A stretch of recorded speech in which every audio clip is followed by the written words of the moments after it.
용접 일반. 피복 아크 용접. 피복 아크 용접의 구조와 기능에 대해 설명할 수 있고, 아크 용접기의 특성, 피복 아크 용접봉의 종류와 특성에 대해서도 설명할 수 있습니다. 또한 용접 표준 조건 및 운봉법 등에 대해서도 열거할 수 있습니다. 피복 아크 용접. 피복 아크 용접은 피복 금속 아크 용접이라고도 하며, 피복제를 바른 용접봉과 모재 사이에 발생하는 아크의 열을 이용하여 모재와 용접봉을 녹여서 접합하는 용극식 용접 방법으로 보통 전기 용접이라고도 부릅니다. 피복 아크 용접법은 용접봉과 모재 사이에 교류 또는 직류 전압을 걸고 아크를 발생시키면 아크의 열에 의하여 모재와 용접봉이 녹아서 피복 아크 용접 회로는 용접기, 전극 케이블, 용접봉 홀더, 피복 아크 용접봉, 아크, 피용접물 또는 모재, 접지 케이블 등으로 이루어져 있으며, 용접기에서 발생한 전류가 케이블을 지나서 다시 용접기로 되돌아오는 한 바퀴를 용접회로라 합니다. 아크의 성질. 아크는 아크 코어, 아크 흐름, 아크 불꽃의 세 부분으로 나눌 수 있습니다. 여기서 아크 코어의 길이를 아크 길이라고 하는데, 아크 코어를 중심으로 모재가 녹으며 온도가 가장 높은 부분으로 백색을 띠고, 아크 흐름은 아크 코어를 둘러싸고 있는 다몽색 부분을 말하고, 아크 불꽃은 아크 흐름 주위에 흩어진 불꽃을 말합니다. 아크 현상은 용접봉과 모재 사이에 70에서 80볼트의 전압을 걸고 용접봉 끝을 모재에 살짝 접촉시켰다가 떼면 청백색의 강한 빛을 내는 아크가 발생하는데, 이 아크를 통하여 탄소 또는 두 개의 텅스텐 전극에 직류 전원을 접속시킨 후 수평으로 서로 마주보게 하여 전극을 살짝 접촉시켰다가 떼면 전극 사이에 아크가 발생합니다. 이때 전원의 플러스에 접속된 쪽을 양극, 마이너스에 접속된 쪽을 음극이라 하며, 음극과 양극 간을 아크 기둥 또는 아크 플라스마라고 합니다. 그림에서 아크 길이 방향으로 전압을 측정해 보면 양극과 음극 부분에서 급격한 전압 강화가 있고, 아크 기둥 부분에서는 길이에 따라 일정 비율의 전압 강화가 있습니다. 이때 양극 부분에서의 전압 강화를 양극 전압 강화 VA, 음극 부분에서의 전압 강화를 음극 전압 강화 VK, 아크 기둥 부분의 전압 강화를 아크 기둥 전압 강화 VP라 하며, 이 전체의 전압, 직류 아크 용접기를 사용할 경우에 반드시 고려해야 할 사항으로, 전극에서의 발열량은 양극 쪽에서 70%, 음극에서 30% 정도가 발생되므로 양극의 용접봉을 연결하면 발열이 높아 용접봉의 녹음이 빨라지게 되므로 모재의 용입은 얕으며 비드폭이 넓어지게 됩니다. 반대로 모재의 양극을 연결하면 모재의 녹는 속도가 빨라져 용입이 깊어지게 되고 용접봉의 용융이 늦으며 비드폭이 좁게 됩니다. 그러므로 직류 아크 용접기를 사용하여 용접할 경우는 극성에 주의해야 하는데, 모재에 플러스를 연결하고 용접봉에 마이너스 극을 연결한 것을 직류 정극성이라 하고, 모재에 마이너스를 연결하고 용접봉에 플러스 극을 연결한 것을 직류 역극성이라 합니다. 교류 아크 용접기에서는 양극과 음극이 수시로 바뀌는 관계로 극성에 관한 효과는 나타나지 않습니다. 용접부의 외부에서 주어지는 열량을 용접 이별이라고 하는데, 용접 이별은 양호한 용접 이음을 위하여 충분해야 합니다. 만약 용접 이별이 충분하지 못하면 용융 불량, 용입 불량 등의 용접 결함이 발생할 뿐 아니라 심하게 적을 경우에는 모재가 녹지 않아 용접이 되지 않습니다. 피복 아크 용접에 있어서 용접의 단위 길이 1cm당 발생하는 전기적 에너지 H는 아크 전압 E, 아크 전류 I, 용접 속도 V라 할 때 H는 V분의 62I로 나타냅니다. 일반적으로 모재에 흡수된 열량은 입열의 75에서 85% 정도가 보통입니다. 용접봉의 용융 속도는 단위 시간당 소비되는 용접봉의 길이 또는 무게로 나타내는데 실험 결과에 의하면 용융 속도는 아크 전류 곱하기 용접봉 쪽 전압 강화로서 결정되어 아크 전압과는 관계가 없습니다. 또한 용접봉의 지름이 달라도 동일 종류의 용접봉인 경우에는 심선의 용융 속도는 아크 전압 및 심선의 지름과 관계없이 용접 전류에만 비례합니다. 용접봉에서 모재로 용융 금속이 옮겨가는 상태는 단락형, 스프레이형, 글로뷸러형 등으로 분류할 수 있습니다. 단락형은 용적이 융용지에 접촉 단락되어 표면 장력 작용에 의해 이행되어 용착되는 형식으로 주로 비피복 용접봉, 박피복 용접봉을 사용할 때 나타납니다. 스프레이형은 피복제의 일부가 가스화하여 가스를 뿜어냄으로써 미세한 용적이 스프레이와 같이 날려 모재로 옮겨가서 용착되는 방식으로 저수속의 용접봉을 비롯하여 피복 아크 용접봉 사용 시 나타납니다. 글로뷸러형은 비교적 큰 용적이 단락되지 않고 이행되는 형식으로 서브머지드 아크 용접과 같이 대전류 사용 시 나타나며 일명 핀치 효과형이라고 합니다. 아크 용접기.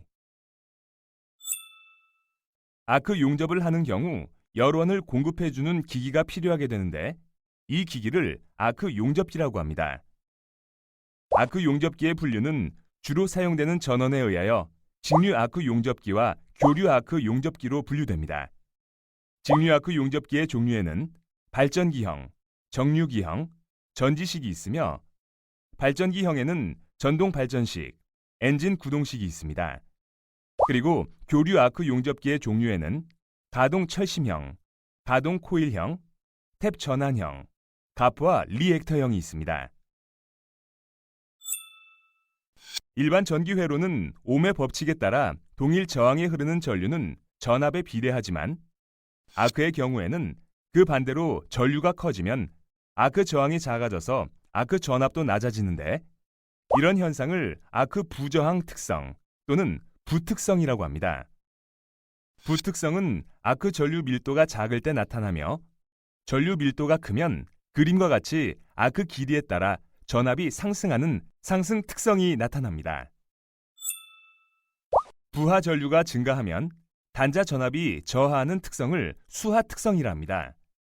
수하 특성은 아크 길이가 L1에서 L2로 변해도 전류는 별로 변하지 않습니다. 피복 아크 용접, 티그 용접처럼 조작을 손으로 함에 따라 아크의 길이를 유지하는 것이 곤란한 용접법에 적용됩니다. 아크 길이에 따라 전압이 변동하여도 아크 전류는 거의 변하지 않습니다. 실제로 아크 길이는 용접 작업 시 시시각각으로 변하지만 정전류 특성의 용접기를 사용 부하 전류가 증가할 때 단자 전압이 다소 높아지는 특성을 상승 특성이라고 합니다. 상승 특성은 직류 용접기에서 사용되는 것으로 아크에 자기 제어 능력이 있습니다. 수하 특성과 반대의 성질을 갖는 것으로서 부하 전압이 변화하여도 단자 전압은 거의 변하지 않는 특성으로 CP 특성이라고도 합니다.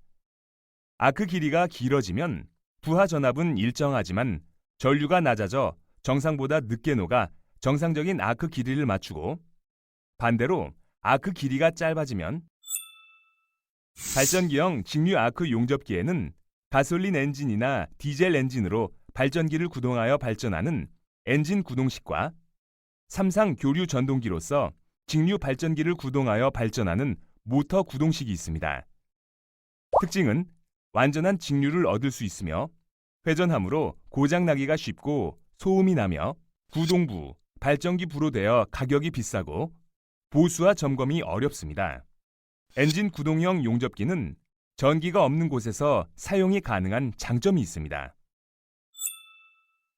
정류기형 직류 아크 용접기는 가장 널리 사용되는 직류 아크 용접기로서 세렌 정류기, 실리콘 정류기, 게르마늄 정류기 등이 있으며 교류를 정류하여 직류를 얻는 용접기입니다. 직류 아크 용접기는 발전형에 비하여 구동 부분이 없기 때문에 고장이 적고 소음이 없으며 취급이 간단하고 가격이 싸며 유지 보수가 용이할 뿐만 아니라 최근에는 인버터 방식의 이용으로 초소형 경량화 및 안정된 아크를 얻을 수 있는 장점이 있습니다. 정류기형 직류 아크 용접기는 교류를 정류하므로 발전형 직류 아크 용접기에 비하여 완전한 직류를 얻지 못하는 단점이 있으며 셀렌 80도씨, 실리콘 150도씨 가동철심형 교류 아크 용접기는 가동철심을 움직여 그로 인하여 발생하는 누설 자속을 변동시켜 전류를 조절하는 용접기로서 교류 아크 용접기 중에 가장 많이 사용되고 있습니다. 가동철심형 용접기는 전류를 연속적으로 세부 조정할 수 있는 장점이 있으나 단점으로는 광범위한 전류 조정이 어려우며 가동철심을 중간 정도까지 빼냈을 때 누설 자속의 경로에 영향을 받아 아크가 불안정하게 되기 쉽고 또 가동 부분의 마모에 의해 용접 작업 중에 철심의 진동으로 소음이 발생하는 수가 있습니다. 가동 코일형 교류 아크 용접기는 1차 코일과 2차 코일이 같은 철심에 감겨져 있고 대개 2차 코일은 고정하고 1차 코일을 이동하여 두 코일 간의 거리를 조절하여 누설 자속이 양을 변화시킴으로써 전류를 조정하는데 양 코일을 접근시키면 전류가 커지고 멀리하면 작아집니다. 가동 코일형 용접기는 비교적 안정된 아크를 얻을 수 있으며 가동 철심형과 같이 가동 부분의 진동으로 소음이 생기는 일이 없으나 가격이 비싸며 현재 사용이 거의 없습니다. 탭 전환형 교류 아크 용접기는 코일에 감긴 수에 따라 전류를 조정합니다. 가장 간단한 용접기로 소형 용접기에 일부 사용되나 최근에는 거의 사용되지 않습니다. 탭 전환으로 전류를 조정하므로 미세 전류 조정이 불가능하며 넓은 범위의 전류 조정이 어렵고 적은 전류 조정 시에도 무부하 전압이 높아 감전 위험이 있으며 탭 전환부에 소손이 발생할 우려가 있습니다. 가프와 리액터형 교류 아크 용접기는 변압기와 가프와 리액터를 조합한 형태의 용접기이며 직류 여자 코일을 가프와 리액터에 감아 놓았습니다. 가변 저항의 변화로 용접 전류를 조정합니다. 전기적 전류 조정으로 소음이 없고 기계 수명이 길며 조작이 간단하고 원격 제어가 가능합니다. 직류 및 교류 아크 용접기를 비교하여 보면 아크는 직류가 안정되고 교류는 불안정하며 비피복 사용은 직류가 가능하며 교류는 불가능합니다. 극성의 변화는 직류는 가능하고 교류는 불가능하며 자기 쏠림 방지는 직류는 불가능하고 교류는 가능하며 무부하 전압은 직류는 40에서 60V로 낮고 교류는 70에서 80V로 높습니다. 무부하 전압이 낮은 직류는 전격 위험이 적고 교류는 높으며 구조는 직류는 복잡하고 교류는 간단합니다. 소음은 직류는 발전기형은 크고 정류기형은 조용하며 교류는 조용합니다. 그럼 나머지 내용도 확인해 보세요. 용접기가 아크를 발생하여 용접하는 시간과 발생하지 않는 쉬는 시간이 있습니다.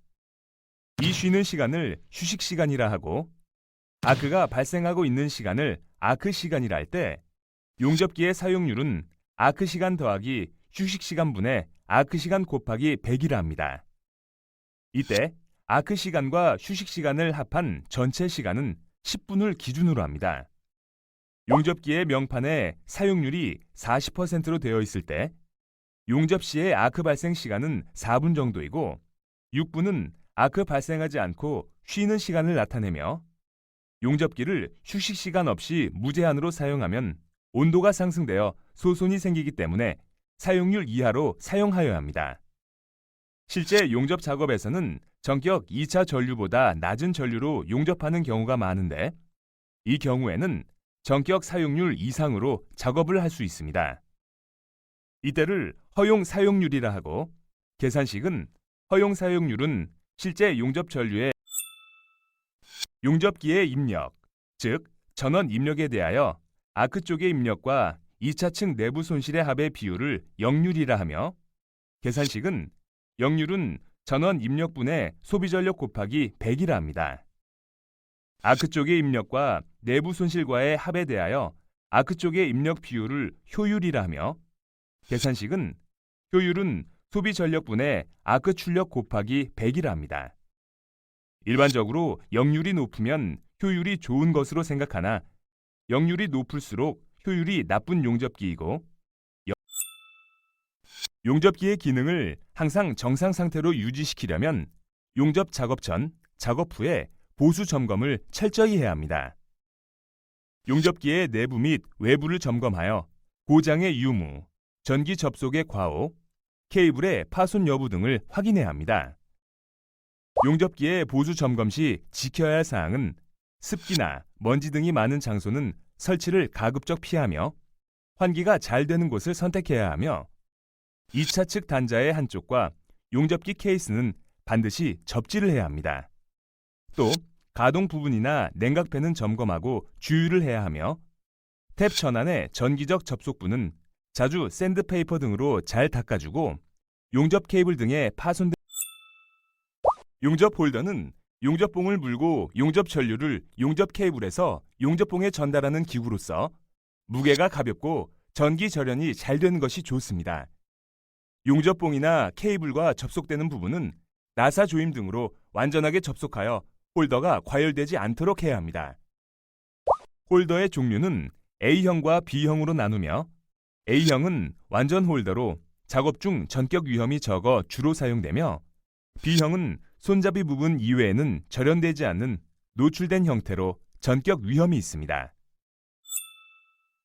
용접 케이블은 용접기에 사용되는 전선에는 전원에서 용접기로 연결하는 1차 측 케이블과 용접기에서 작업대와 홀더로 연결하는 2차 측 케이블이 있는데 2차 측 케이블은 저전압 대전류를 사용하므로 굵어야 합니다.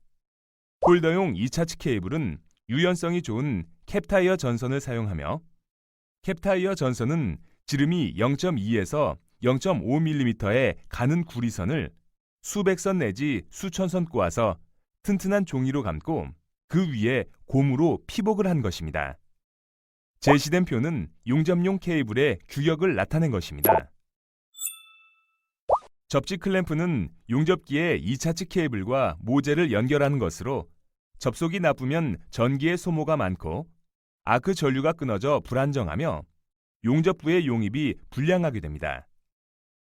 용접 헬멧과 핸드 실드는 용접 작업 시 아크에서 나오는 유해 광선인 자외선 및 적외선, 스패터로부터 작업자의 눈, 얼굴, 머리 등을 보호하기 위해 사용하는 기구이며 종류로는 손잡이가 달려 손에 들고 작업하는 핸드 실드와 머리에 쓰고 작업하는 헬멧이 있습니다. 장갑, 앞치마, 팔 덮개, 발 덮개는 용접 작업 시 유해 광선 및 아크열, 스패터 등으로부터 몸을 보호하기 위해 반드시 착용해야 합니다. 용접기 1차 측에는 용접기 근처에 퓨즈를 붙인 안전 스위치를 설치하여야 하는데 이 퓨즈는 규정값보다 큰 것을 사용하면 매우 위험하며 용접 헬멧과 핸드실드에는 자외선과 적외선 등의 유해 광선을 차단하는 차광 유리를 끼워서 사용하며 차광 유리는 빛의 차광 능력에 따라 번호를 붙이며 번호가 높으면 빛의 차단량이 많게 됩니다. 납땜 작업 시에는 2에서 4, 가스 용접에서는 4에서 6, 피복 아크 용접에는 10에서 12번을 사용합니다. 용접 작업에 필요한 공구로는 슬래그를 제거하는 치핑 해머, 용접 후 비드 표면의 스케일이나 슬래그 제거와 용접부 솔질에 필요한 와이어 브러쉬가 있으며 용접부의 치수를 측정하는 용접 게이지판의 두께를 측정하는 버니어 캘리퍼스, 용접물을 잡는 집게, 아크 전류를 측정하는 전류계, 치수 측정과 직각 측정을 하는 데 사용하는 컨비네이션 스퀘어, 프라이어, 정 등이 있습니다. 피복 아크 용접봉.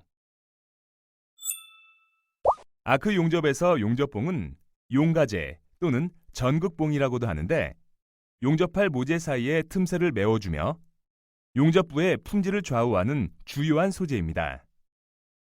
아크 용접봉에는 비피복 용접봉과 피복 용접봉이 있는데 비피복 용접봉은 주로 자동이나 반자동 용접에 쓰이고 피복 아크 용접봉은 수동 아크 용접에 사용됩니다. 피복 아크 용접봉은 금속 심선의 표면에 피복제를 발라 건조시킨 것으로 용접봉 한쪽 끝은 홀더에 물려 전류를 통할 수 있도록 20mm 정도를 피복하지 않고 다른 쪽 끝은 아크 발생을 용이하도록 약 3mm 이하 피복하지 않습니다. 심선의 지름은 1에서 10mm까지 있고 용접봉의 길이는 350에서 900mm까지 있습니다. 심선은 모재와 동일한 재질을 쓰고 피복제는 유기물과 무기물의 분말을 적당히 배합하고 고착제를 사용하여 심선의 표면에 도포한 것으로 그 조성은 대단히 복잡하고 종류도 대단히 많습니다. 피복제 중에 포함되어 있는 주요 성분은 아크 안정제, 가스 발생제, 슬래그 생성제, 탈산제, 고착제, 합금제 등이 있습니다. 아크 안정제로는 산화 티탄, 규산 나트륨, 석회석, 규산 칼륨 등이 있으며 이온화하기 쉬운 물질이 좋으며 제점호 전압을 낮추어 아크를 안정시킵니다.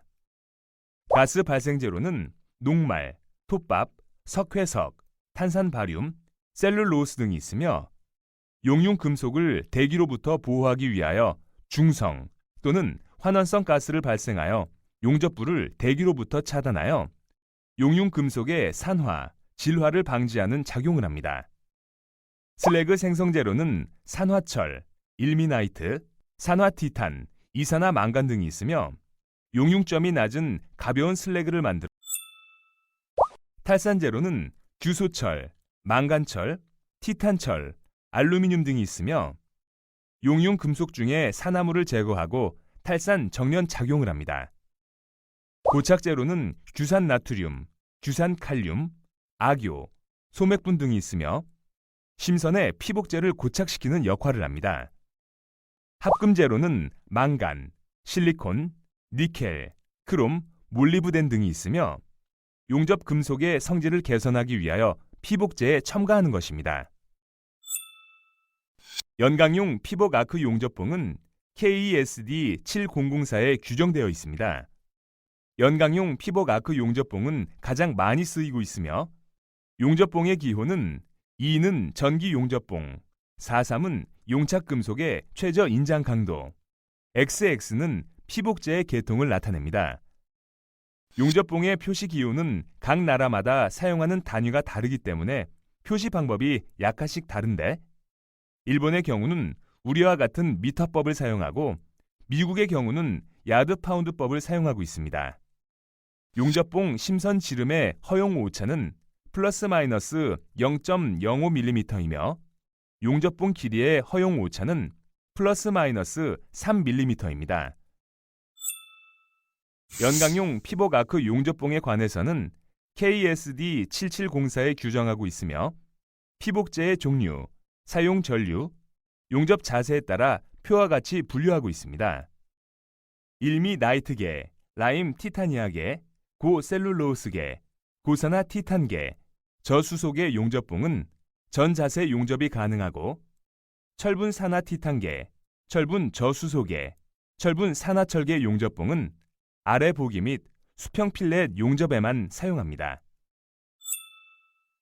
일미나이트계 용접봉 24301은 일미나이트 30% 이상 포함한 용접봉으로 작업성과 용접성이 우수하여 조선, 철도, 차량, 일반 구조물, 압력 용기 등에 널리 사용되고 있습니다.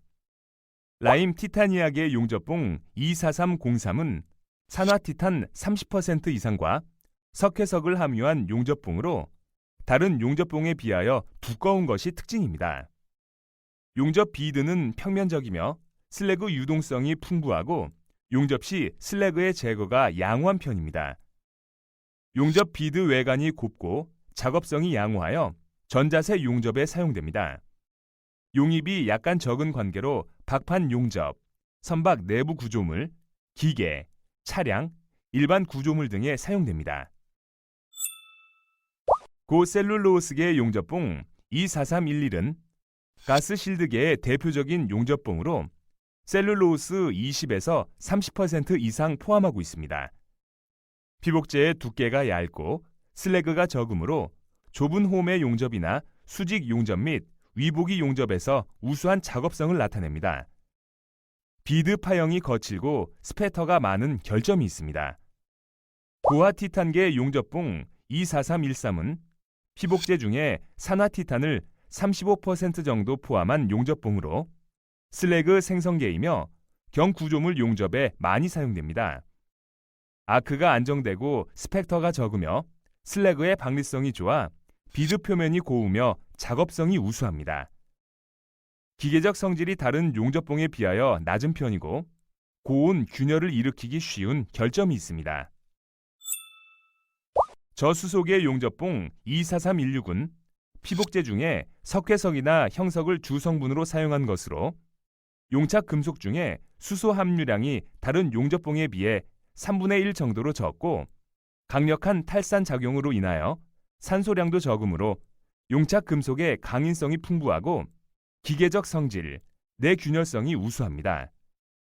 용접성은 다른 연강 용접봉보다 우수하기 때문에 중요 부재의 용접, 고압 용기, 고장력강, 고탄소강의 용접에 적합하며 피복제는 습기를 흡습하기 쉽기 때문에 사용하기 전에 300에서 350도 정도로 1시간에서 2시간 건조시켜 사용합니다.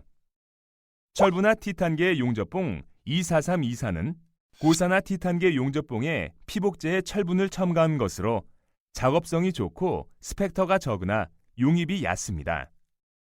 아래 보기 자세와 수평 필렛 자세의 전용 용접봉이며 보통 저탄소강의 용접에 사용되지만 저합금강이나 중고탄소강의 용접에도 사용됩니다. 철분 저수소계 용접봉 24326은 저수소계 용접봉에 피복제에 30에서 50%의 철분을 첨가한 것으로 용착 속도가 크고 작업 능률이 좋습니다. 슬래그의 박리성이 저수소계보다 좋으며 아래 보기, 수평 필렛 용접 자세에서만 사용됩니다.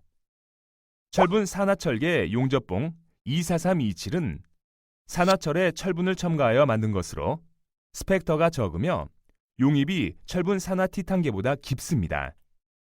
비드 표면이 곱고 슬래그의 박리성이 좋아 접촉 용접을 할 수 있으며 아래 보기, 수평 필렛 자세 용접에 많이 사용됩니다.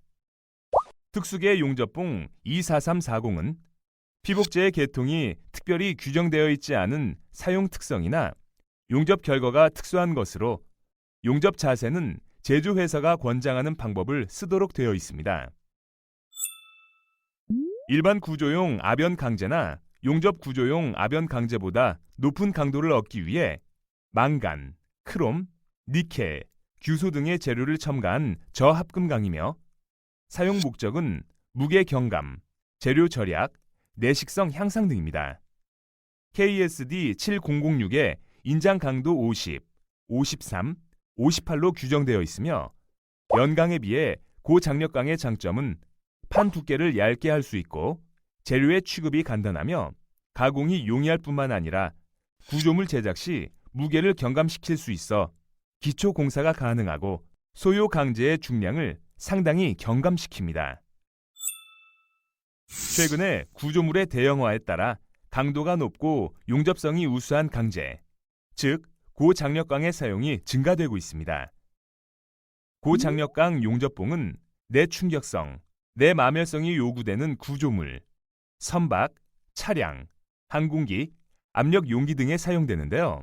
표는 고장력강용 피복 아크 용접봉의 종류를 나타내고 있습니다. 용접봉은 용접 결과를 좌우하는 중요한 인자가 되므로 사용 목적에 알맞은 적당한 용접봉을 선택하기 위해서는 용접 구조물이 요구하는 품질, 사용할 용접기, 용접 장소와 용접 자세, 모재의 성질, 이음 현상, 용접부의 성질 등을 고려할 필요가 있습니다. 알맞은 용접봉을 선택하려면 용접봉의 내균열성, 아크의 안정성, 스패터링, 슬래그의 성질 및 용접봉의 작업성 등을 확인한 후 선택해야 합니다. 또한 피복 아크 용접봉은 사용하기 전에 편심 상태를 확인하여 사용해야 하는데 이때의 편심률은 3% 이내여야 합니다. 용접봉의 습기는 기공이나 균열의 원인이 되기 때문에 사용 전에 충분히 건조해야 하는데 보통 용접봉은 70에서 100도로 30분에서 60분, 저수속의 용접봉은 300에서 350도로 1시간에서 2시간 건조 후 사용합니다. 피복 아크 용접. 용접 상태의 양부 또는 제품 전체의 품질 양부는 용접하기 전에 사전 준비 여하에 따라 좌우될 수 있으므로 용접의 사전 준비는 특히 세심한 주의를 해야 합니다. 용접봉은 건조로에서 필요한 양만큼 사전에 건조시켜 놓아야 하며 용접 모재는 기름, 녹, 페인트 등을 깨끗이 제거해야 합니다. 용접 작업 중에 아크 불꽃 및 스패터로 인한 화상이나 아크 광선으로 인한 눈의 결막염 또는 전기 감전으로부터 작업자를 보호하기 위해 보호구는 반드시 착용해야 합니다. 용접 전원 스위치를 넣기 전에 용접기의 접속 부분 점검, 케이블 손상 여부 점검, 접지선 점검, 회전부나 마찰부의 윤활 상태 점검, 홀더의 파손 여부 점검 및 작업장 주위의 작업을 위해 요소를 제거합니다.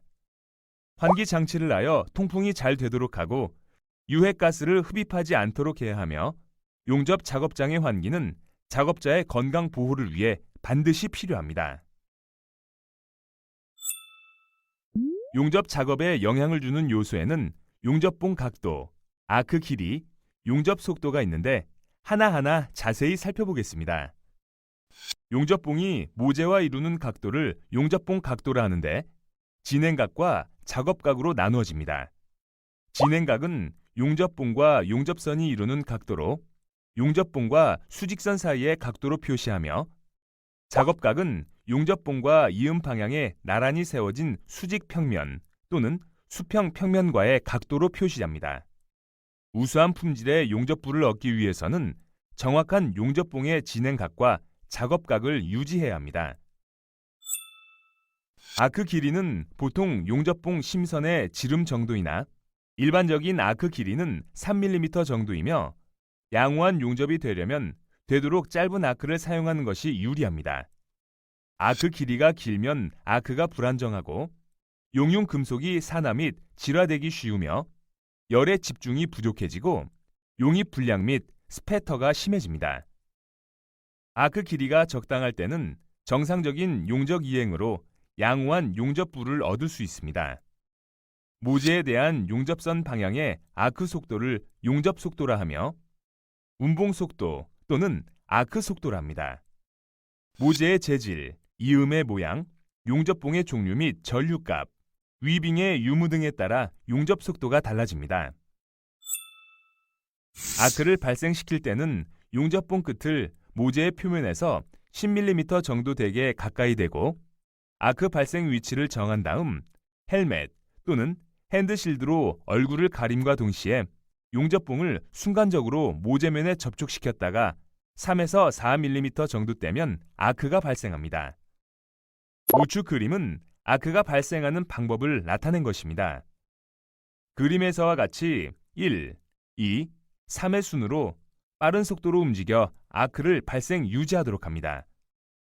긁기법은 모재 위를 용접봉으로 살짝 긁는 기분으로 운봉하여 아크를 발생하는 방법으로 초보자가 이용하면 쉽게 아크를 일으킬 수 있으며 찍기법은 용접봉 끝을 모재 위에 살짝 찍는 기분으로 운봉하여 아크를 발생하는 방법으로 숙련된 사람이 주로 사용하는 방법입니다. 아크를 소멸시킬 때에는 용접봉을 정지시키려는 곳에서 아크 길이를 짧게 하여 운봉을 정지시켜서 크레이터를 채운 다음 용접봉을 빠른 속도로 들어 아크를 소멸시킵니다. 그럼 용접 맛보기 버튼을 클릭하여 용접 동영상을 확인해 보세요. 용접 중에 아크를 중단시키면 중단된 부분이 오목하거나 납작하게 파진 모습으로 남게 되는데 이것을 크레이터라 합니다. 이러한 크레이터 부에는 불순물과 편석이 남게 되고 냉각 중에 균열이 발생할 우려가 있으므로 아크 중단 시 완전하게 메꾸어 주는 것을 크레이터 처리라고 합니다. 비드를 이을 경우에는 그림에서와 같이 아크 발생은 크레이터보다 10에서 15mm 앞에서 아크를 발생시켜 크레이터를 충분히 예열하면서 용접봉을 크레이터 위로 이동시켜 전에 비드와 같은 높이가 되도록 용접을 진행하면 됩니다. 그럼 용접 맛보기 버튼을 클릭하여 용접 동영상을 확인해 보세요. 아크 쏠림은 용접 중에 아크가 용접봉 방향에서 한쪽으로 쏠리는 현상을 말하는데, 이 현상은 직류 용접에서 비피복 용접봉을 사용했을 때 특히 심합니다. 아크 쏠림은 용접 전류에 의해 아크 주위에 발생하는 자장이 용접에 대해서 비대칭으로 나타나는 현상을 말하며 자기 불림이라고도 합니다.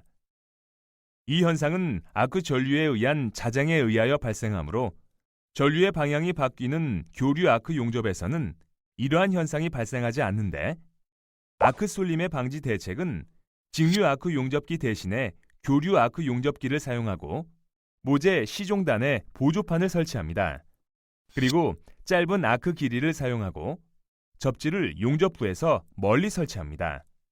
또 긴 용접선은 후퇴법을 사용하고 용접봉 끝을 아크 쏠림 반대 방향으로 기울이며 큰 가접부 또는 이미 용접이 끝난 용착부를 향하여 용접을 하면 아크 쏠림을 방지할 수 있습니다. 용접봉을 여러 가지 방법으로 움직여 비드를 형성하는 것을 운봉법이라 하며 용접 작업에 있어서 주요한 요소가 됩니다. 비드의 나비, 용접 자세 등에 따라 적당한 운봉법을 사용해야 좋은 용접 이음이 됩니다. 용접봉을 용접선에 따라 직선으로 움직이면 직선 비드가 되고, 용접봉을 좌우로 움직여 운봉하는 것을 위빙 비드라 합니다. 직선 비드는 진행각은 용접봉을 용접 진행 방향으로 70에서 80도 기울이고, 작업각은 좌우에 대하여 90도가 되게 하며 주로 박판 용접 및 홈 용접의 이면 비드 형성 시 사용합니다. 위빙 비드는 진행각과 작업각은 직선 비드와 동일하며 위빙 운봉폭은 심선 지름의 2에서 3배로 합니다. 그럼 용접 맛보기 버튼을 클릭하여 용접 동영상을 확인해 보세요. 운봉법의 예를 살펴보겠습니다. 아래 보기 용접에서는 직선, 소파형, 대파형, 원형, 삼각형, 각형 운봉법이 사용되고, 아래 보기 T형 용접에서는 대파형, 선전형, 삼각형, 부채형, 지그재그형 운봉법이 사용되고, 경사관 용접에서는 대파형, 삼각형 운봉법이 사용됩니다. 그리고 수평 용접에서는 대파형, 원형, 타원형, 삼각형 운봉법이 사용되고, 위보기 용접에서는 반월형, 팔자형, 지그재그형, 대파형, 각형 운봉법이 사용되고, 수직 용접에서는 파형, 삼각형, 지그재그형 운봉법이 사용됩니다. 용접 결함의 종류에는 용입 불량, 언더컷, 오버랩, 선상 조직, 균열, 기공, 슬래그 섞임, 피트, 스패터 등이 있습니다. 용입 불량은 용접 전류가 너무 낮아 아크열이 홈의 밑부분까지 충분하게 용융시키지 못했을 때 생기는 현상으로, 원인은 이음 설계의 결함, 용접 속도가 너무 빠를 때, 용접 전류가 낮을 때 생기는데, 방지 대책으로는 루트 간격 및 치수를 크게 하고 용접 속도를 빠르지 않게 하며 전류를 높여줍니다. 언더컷은 수직 자세나 수평 필렛 자세에서 운봉이 나쁘면 수직 자세에서는 비드 양쪽에, 수평 필렛 자세에서는 비드 위쪽에 모재가 오목한 부분이 생기는 것으로, 원인은 전류가 높을 때, 아크 길이가 길 때, 용접봉 속도가 적당하지 않을 때 생기며, 방지 대책으로는 낮은 전류를 사용하고 짧은 아크 길이를 유지하며 용접 속도를 천천히 합니다. 오버랩은 용융된 금속이 모재와 용착되지 않고 모재면에 덮쳐진 상태로, 원인은 용접 전류가 낮을 때, 운봉 및 봉의 유지 각도가 불량할 때 생기며, 방지 대책으로는 적정 전류를 선택하고 수평 필렛의 경우 봉의 각도를 잘 선택합니다. 선상 조직은 용접부의 파단면에 마치 서리 기둥이 나열된 것과 같이 보이는 조직으로 원인은 용착 금속의 냉각 속도가 빠를 때 모재의 재질 불량으로 생기는 현상으로 방지 대책으로는 급냉을 피하고 모재의 재질에 맞는 적정 봉을 선택합니다. 균열은 연성이 저하하여 용접부 내부에 발생하는 미세한 틈새로 원인은 이음의 강성이 큰 경우 부적당한 용접봉을 사용하고 과대 전류, 과대 속도로 생기는 현상입니다. 방지 대책으로는 예열, 피이닝 작업을 하거나 적정한 용접봉을 선택하고 적절한 속도로 운봉합니다. 기공은 용접 작업에서 용접 금속 내부에 남아있던 가스 때문에 생기는 구멍으로 원인은 용접봉의 급속한 응고, 강제에 부착되어 있는 기름, 페인트, 녹, 용접 속도가 빠를 때 생기는 현상으로 방지 대책으로는 위빙을 하여 열량을 늘리거나 예열을 하고 이음의 표면을 깨끗이 하며 용접 속도를 늦춥니다. 슬래그 섞임은 용착 금속 내에 슬래그가 혼입된 것으로 원인은 전층의 슬래그 제거 불안전, 전류의 과소, 운봉 조작 불안전, 봉의 각도 부적당으로 생기며 방지 대책으로는 슬래그 제거를 깨끗이 하고 전류를 약간 세게 하고 운봉 조작을 적절히 하며 봉의 유지 각도가 용접 방향에 적절하게 합니다. 피트는 용접 금속의 외부에 나타나는 작고 오목한 구멍을 말하는데 원인으로는 습기가 많거나 기름, 녹, 페인트가 묻었을 때 생기는 현상으로 방지 대책으로는 용접봉을 건조시키며 이음부를 청소합니다. 스패터는 용접 중에 비산하는 슬랙 및 금속의 입자로 원인은 전류가 높을 때, 아크 길이가 너무 길 때 나타나는 현상으로 방지 대책으로는 모재의 두께, 용접봉 지름에 맞는 최소 전류를 사용하며 위빙을 크게 하지 말고 적당한 아크 길이로 용접합니다. 각 항목을 클릭하여 아래 보기 I형 맞대기 이음, V형 맞대기 이음, X형 맞대기 이음 시 판 두께에 따른 비드 쌓는 법, 루트 간격, 용접봉 지름, 용접 전류, 비드 층수의 작업 표준을 살펴보세요. 각 항목을 클릭하여 아래 보기 유형 및 H형 맞대기 이음, 수직 맞대기 이음, 수평 맞대기 이음 시 판 두께에 따른 비드 쌓는 법, 루트 간격, 용접봉 지름, 용접 전류, 비드 층수의 작업 표준을 살펴보세요. 각 항목을 클릭하여 위보기 맞대기, K형 및 J형 이음, 수평 모서리 이음 시 판 두께에 따른 비드 쌓는 법, 루트 간격, 용접봉 지름, 용접 전류, 비드 층수의 작업 표준을 살펴보세요. 각 항목을 클릭하여 수직 필렛 이음, 위보기 T형 필렛 이음, 수평 필렛 이음 시 판 두께에 따른 비드 쌓는 법, 루트 간격, 용접봉 지름, 용접 전류, 비드 층수의 작업 표준을 살펴보세요.